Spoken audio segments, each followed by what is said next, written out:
कांग्रेस के नेता दिग्विजय सिंह का कहना है कि वो वोटों के ध्रुवीकरण की राजनीति नहीं करते। निशाना सीधे तौर पर मोदी पर था। यही नहीं, कांग्रेस महासचिव ने मीडिया को भी संवेदनशील मुद्दों पर संयम बरतने की सलाह दी।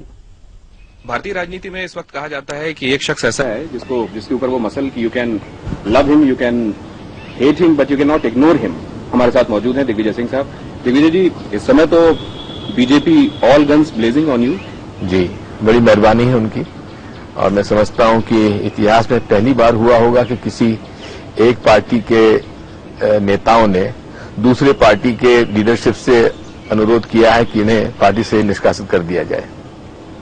लेकिन उनके लिए ये बड़ा अचंभा है कि जब इस तरह की बातें होती हैं और वो सारे आपके लिए टारगेट किए होते हैं, लेकिन बाद में पार्टी की तरफ से बातें भी आती हैं कि ये तो उनकी अपनी बातें थी, उनकी निजी बातें हैं।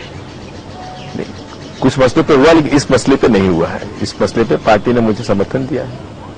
वैसे बहुत सारे लोग ये भी जानना चाहते हैं कि जब आप खुद मानते हैं कि इन्वेस्टिगेशन जारी है, तब ऐसे में एक कनेक्ट ट्विटर के माध्यम से दिखाने का अभिप्राय क्या था?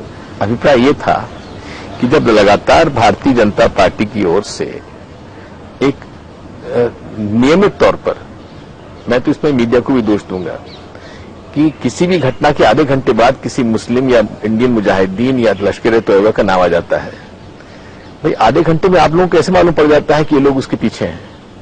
उसी प्रकार से 2 घंटे के बाद रविशंकर प्रसाद जी ने कह दिया कि इसमें पूना बेकरी में जो आदमी था उसने रेकी करने गया था, वही हो सकता है। इसी प्रकार चंद दिनों के सरकार के तहत जब भाजपा शामिल थी, चंद दिनों में हालत इतनी खराब हो गई कि उनको भारत बंद करना पड़ा। ये भाजपा जो उसके बाद ये भी उन्होंने लीक करना चालू किया, बयान देना चालू किया कि शायद ये म्यांमार की घटनाओं का ये उसका रिएक्शन है। साफ उनका मकसद था इस घटना में मुसलमान शामिल है, ये उनका मकसद था। इसलिए मैंने कहा कि इसका एक दूसरा पहलू और है। 1, 2, 3, क्या इसका कोई कनेक्ट है? मैं तो नहीं जानता, लेकिन हाथ जोड़कर प्रार्थना करता हूं कि इसमें इन्वेस्टिगेशन पूरा होने दीजिए, राजनीति मत करिए। नाराजगी आपकी नजर आ रही है, इसलिए है जो कि इसलिए है कही हुई बातें जाहिर है कई बार इसलिए के हवाले से होती हैं, लेकिन इसलिए मैं आपसे कहता हूं कि अनसब्सटेंशिएटेड सोर्सेज में आप अगर जब इस बात की बात करते हैं, आधे घंटे में आपको कैसे मालूम पड़ जाता है कि फलां व्यक्ति ने किया है? ऐसे अनेक प्रकरण मेरे पास हैं, जब बॉम्ब फटा आधे घंटे मीडिया कहता है इसने कर दिया। सर, मॉड्यूल अगर किसी तरफ इशारा करता है, उस तरह के धमाके पहले भी हुए हैं। देखिए, तो ऐसा धमाके दोनों तरफ के हुए। आशंका, बात यह है, अंदेशा दोनों तरफ होना चाहिए। क्या 6 धमाकों में संघ के लोग शामिल नहीं हुए? तो फिर अंदेशा उस तरफ भी होना चाहिए। नहीं, प्रोबेबिलिटी किस तरफ ज्यादा है सर, ये भी ऐसा नहीं होता है। ये आप लोग इस माहौल को बिगाड़ते हैं इस प्रकार से करके। मेरा आपको आरोप है, ये पूरी मीडिया पे आपका आरोप? मेरा पूरा मीडिया पे आरोप है कि आप जब तक आपके पास सब्सटैंशिएटेड सोर्सेज ना हो, कंफर्म सोर्सेज हो, आप इस तरह की काइट फ्लाइंग ना किया करें। तो क्या उसमें आपको ये लगता है कि कोई बात कंक्लूसिवली कह दी जाती है मीडिया की तरफ से? निश्चित तौर पे। भाई जनता के सामने क्या बात है? भाई टेलीविजन पे आ गया, देखिए टेलीविजन पे आ गया, भाई आपके पास अनकन्फर्म सोर्सेज से आपके पास आया है, उसको आपने ब्रेकिंग न्यूज करा दिया, तो जनता के दिमाग में तो एक पर्टिकुलर वर्ग के खिलाफ एक नफरत पैदा हो गई। लेकिन लोग ये कहते हैं कि उस पर जो आपका काउंटर अटैक होता है वो कहीं पोलराइज करने के लिए तो नहीं होता? इसलिए नहीं होता है क्योंकि मैंने कभी पॉलिटिक्स पोलराइज करके नहीं चला।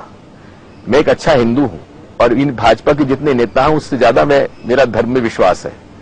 इसलिए मैं एक अच्छा हिंदू हूं, और अच्छा हिंदू कभी भी मुसलमानों को टारगेट नहीं करेगा, और अच्छा मुसलमान कभी हिंदुओं को टारगेट नहीं करेगा। ये फिरका परस्त हिंदू और फिरका परस्त मुसलमान मिलकर इस देश का माहौल बिगाड़ते हैं, और इसमें मीडिया को बचना चाहिए इस बात से। नरेंद्र मोदी को प्रोमिनेंस देने की बातें हो रही हैं, और कहा जा रहा है कि जुलाई के आखिर तक शायद इस बात को सामने भी ला दिया जाएगा। हमें कोई आपत्ति नहीं है, उनको बहुत बहुत मुबारक। तेलंगाना के इश्यू पे आपका प्रपोजल कब तक, उस पर कोई? मेरा कोई प्रपोजल नहीं है।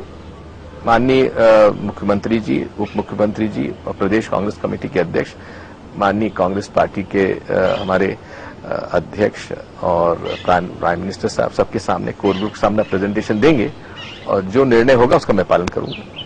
स्नैप पोल्स के बारे में भी अभी ऐसा कोई। बहुत धन्यवाद हमसे बात करने के लिए, समय देने के लिए। धन्यवाद।